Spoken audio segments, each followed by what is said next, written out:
There's a quiet place inside every person that few ever see. A place that isn't filled with noise or explanations, but with truths we rarely speak out loud. For years, I've known that place existed inside me, but I kept the door closed so tightly that eventually I convinced myself it wasn't there at all. Not because I wanted to deceive anyone, but because I was afraid of what would happen if someone truly stepped inside. You know that feeling when a thought lingers at the edge of your mind for so long that it begins to shape how you move through the world? It becomes the silent weight behind your words, the pause before you answer a question honestly, the hesitation when someone asks you how you really feel. That weight has lived with me for longer than I care to admit. I used to believe that silence was strength, that keeping certain things to myself meant I was protecting the people I loved. I told myself that if I carried the doubts quietly, if I held the uncertainties within my own mind, then no one else would have to deal with them. It sounded noble when I framed it that way, but the truth was far less admirable. Silence wasn't protection, it was fear.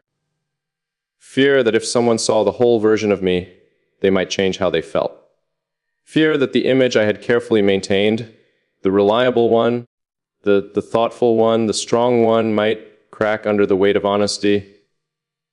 We don't talk enough about how exhausting it is to maintain an image, to constantly filter what we say and how we say it, to make sure our words never reveal the parts of us that feel uncertain or unfinished. It's like living behind glass walls where everyone can see your outline, but no one can truly touch what's inside. For a long time, I thought that was enough, that closeness could exist without complete transparency. After all, people share laughter, routines, memories, plans for the future. That feels like intimacy. But eventually you notice something strange. You can be surrounded by affection and still feel alone. That realization came to me slowly, not in one dramatic moment, but in a series of quiet evenings when conversations ended and the room grew still. In those moments, I would ask myself a simple question. If they knew everything, would they still feel the same way? And every time that question appeared, I felt a small tightening in my chest. Not because there was some terrible secret hidden inside me, nothing like that. What I carried was far more ordinary, and somehow that made it harder to admit. Doubt. Doubt about whether I was enough. Doubt about whether I deserved the closeness I was experiencing. Doubt about whether the person they believed me to be was the same person I actually was when no one was watching. We're taught to hide doubt as if it's a flaw in our character, as if uncertainty is proof that we are weak or incapable. But the truth is that doubt is one of the most human experiences there is. It's simply the mind asking questions about the parts of life that matter most. The problem isn't the doubt itself. The problem is the silence we wrap around it. When doubt stays hidden long enough, it begins to grow in the dark. It starts shaping our behavior in subtle ways. You might pull back when someone gets too close emotionally. You might deflect serious conversations with humor. You might offer support to others while quietly convincing yourself that you shouldn't ask for the same in return. I became very good at that. If someone needed advice, I was there. If someone was struggling, I listened patiently. I knew how to be present for others. But when it came to letting someone be present for me, I hesitated. Part of me believed that strength meant self-sufficiency. That if I could carry my own emotional weight, I would never burden anyone else. But strength built on isolation isn't really strength at all. It's loneliness that has learned to disguise itself. There's something strange about the way we approach relationships. At first, everything feels easy. Conversations flow naturally. You share stories about your childhood, your dreams, your favorite memories. You learn what makes the other person laugh, and gradually, a connection forms. But somewhere along the way, a quiet line appears. A boundary between what feels safe to share and what feels too personal, too revealing. Most people stop there. They stay on the safe side of that line for years, sometimes for their entire lives. They build relationships filled with kindness and familiarity, but the deepest parts of themselves remain untouched. I used to think that was normal. Now I realize it's simply the path of least resistance. True intimacy lives on the other side of that line, and crossing it requires something we rarely practice: vulnerability. Not the kind that appears in carefully worded conversations or inspirational quotes. Real vulnerability is messy, it's uncertain. It's saying something honest without knowing how it will be received. It's admitting that you don't always feel confident, that sometimes you question your own worth, that even in moments of happiness, there can still be a quiet voice asking whether you deserve it. The first time I truly considered sharing those thoughts with someone, my instinct was to stop myself immediately. What if they misunderstood? What if they thought less of me? What if the image they had built of me suddenly collapsed? Those questions felt so heavy that silence seemed like the safer option. But silence has consequences. When you hide parts of yourself long enough, you begin to feel like you're living in two different worlds. There's the version of you that everyone sees, and the version of you that exists quietly beneath the surface. The distance between those two versions can grow surprisingly large. And that distance is where loneliness begins. I remember one night sitting alone and realizing something I hadn't allowed myself to think before. I wasn't afraid of losing the relationship. I was afraid of being fully known. That realization changed everything, because it meant the barrier wasn't outside of me. It was inside me. I had built it piece by piece through years of believing that certain thoughts and feelings were better left unspoken. But the truth is that real love, doesn't grow through careful editing, it grows through honesty. Think about the moments when you have felt closest to another human being, not just comfortable, but truly connected. Chances are those moments involved honesty that felt slightly uncomfortable at first. Maybe someone admitted they were scared. Maybe they shared a story they had never told anyone before. Maybe they revealed something imperfect about themselves. Those moments have a strange effect. Instead of pushing us away, they often pull us closer. Why? Because vulnerability creates recognition. When someone shares their uncertainty, it reminds us of our own. When someone admits their imperfections, it gives us permission to stop pretending that we're perfect too. It turns out that the very things we fear will make us unlovable are often the things that make us relatable. But understanding that idea intellectually is very different from living it emotionally. Knowing that vulnerability builds connection doesn't automatically remove the fear of being judged. That fear still whispers in the background. It says things like, maybe this time will be different, maybe this person won't understand. And sometimes that fear wins. Sometimes we stay silent. But every once in a while, something shifts. For me, that shift happened when I realized that avoiding vulnerability wasn't protecting the relationship. It was limiting it.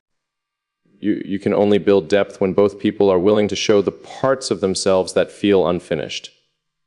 Without that openness, connection remains shallow, even if everything on the surface appears strong. I began to see that the strongest relationships I admired had one thing in common: honesty, without excessive caution. The people in those relationships weren't perfect. They disagreed. They had moments of insecurity. They had flaws. But they didn't hide those things from each other. Instead, they talked about them. And through those conversations, something remarkable happened. The relationship became resilient. Because when two people know each other fully, there are fewer surprises left to threaten the bond between them. That realization slowly reshaped the way I viewed vulnerability. Instead of seeing it as a risk, I started seeing it as a doorway to deeper understanding, to authenticity, to the kind of closeness that doesn't depend on maintaining a perfect image. Of course, recognizing the doorway doesn't automatically make it easy to walk through. Standing at that threshold can still feel terrifying. Your mind runs through every possible outcome: acceptance, confusion, rejection. But eventually another thought appears. What if honesty brings relief? What if speaking the truth removes the weight you've been carrying for years? That possibility became impossible to ignore. And so one day, in a quiet moment that didn't feel particularly dramatic, I chose to speak honestly, not with rehearsed lines or perfectly structured explanations. Just honesty. I admitted that I didn't always feel confident in myself, that sometimes I wondered if I was enough, that despite the calm exterior I often showed, there were moments when uncertainty took over. The words felt strange at first, like opening a window in a room that had been closed for too long. For a few seconds after speaking, I felt exposed, vulnerable in the most literal sense. But then something unexpected happened. Nothing collapsed. The relationship didn't fall apart. In fact, the response was far simpler and far more powerful than anything I had imagined. Understanding, it turns out that most people are far more compassionate than our fears allow us to believe. And when someone responds to honesty with empathy instead of judgment, something shifts inside you. The walls you built for protection begin to lose their purpose. You start to realize that connection isn't fragile in the way you once believed. It's actually strengthened by honesty. That moment taught me something I wish I had understood years earlier. Being fully known is not the threat we imagine it to be. It's the beginning of genuine closeness. Since then, I've started approaching relationships differently, not recklessly. Not by sharing everything immediately, but by gradually allowing honesty to replace the old habit of emotional editing. When doubt appears, I acknowledge it instead of hiding it. When fear surfaces, I talk about it. And something remarkable happens every time I choose openness. The connection deepens. Not because vulnerability magically solves every problem, but because it creates space for authenticity. Authenticity is the foundation of trust, and trust is what transforms ordinary relationships into meaningful ones. Of course, this path isn't always comfortable. There are still moments when the instinct to hide returns, moments when speaking honestly feels risky.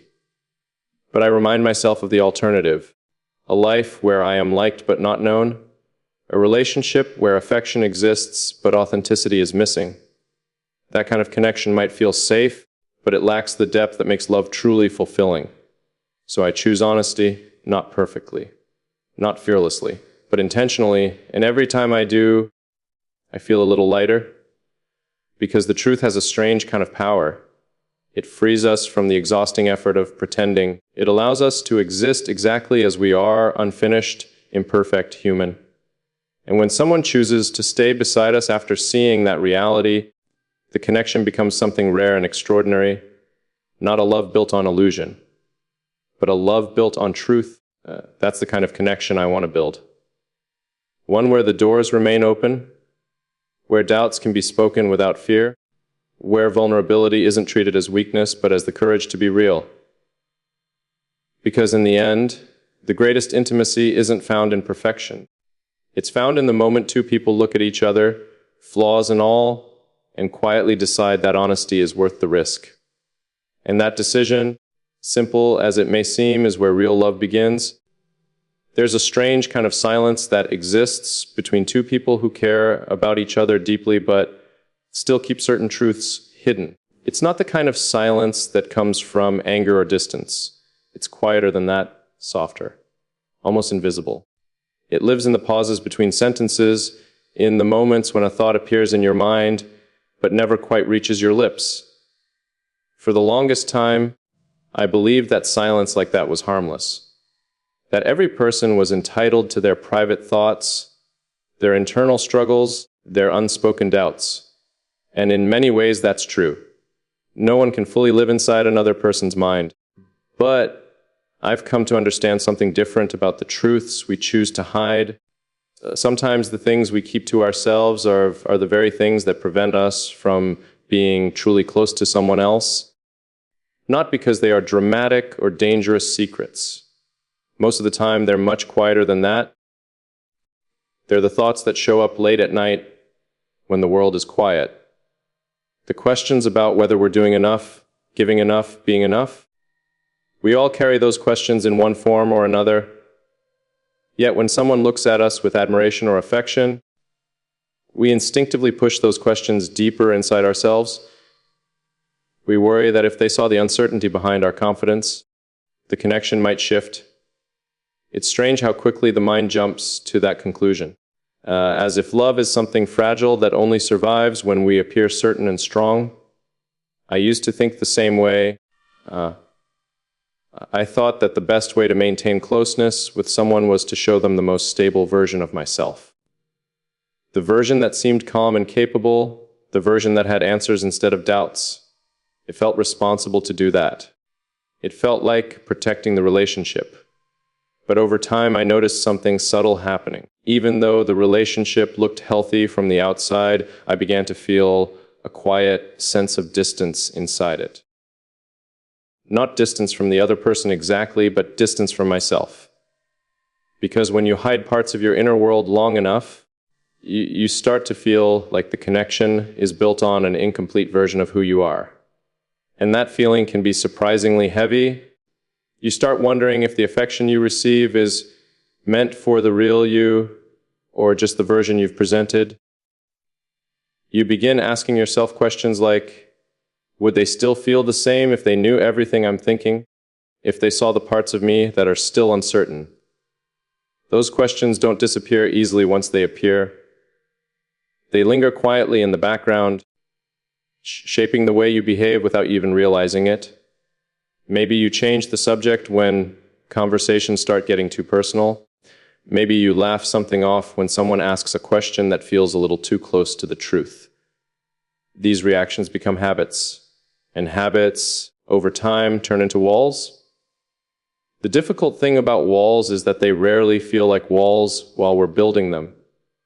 They feel like boundaries, like caution, like emotional maturity. But eventually you look around and realize that while those walls kept certain fears out, they also kept deeper connection from coming in. That realization came slowly for me. I started noticing moments when someone I cared about would open up in an honest way. They would admit they were scared about something or unsure about a decision they had made. And every time that happened, something interesting occurred. Instead of seeing them as weaker, I felt closer to them. Their honesty didn't push me away. It invited me in. It made them more real. That realization forced me to confront an uncomfortable question.